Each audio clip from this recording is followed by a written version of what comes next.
Nu există să ai pornirea asta.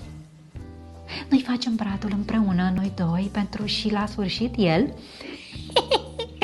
se urcă așa și el pune steaua, că eu n-ajung. Ia-ți scara! Tu n-ajungi, dar ce are 3 metri și ajunge până la tavan? Sau cum? Ce bărbați!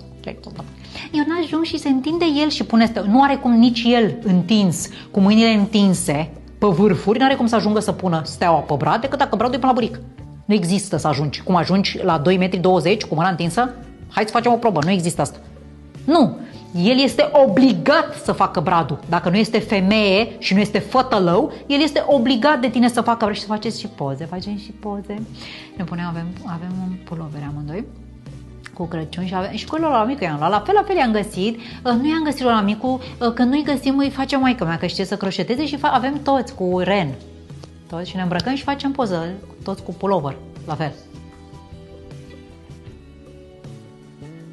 Așa, suntem cozy și fiecare avem cană din aia cu brazi și cu ciocolată caldă în ea, că e Christmas spirit.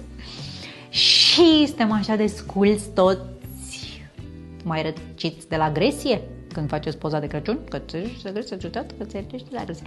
Și facem așa poza asta de Crăciun cu el, fătălău, cu scorții, pui scorțișoară în mână, cum să faceți ție? Mafiotule, pistolarule.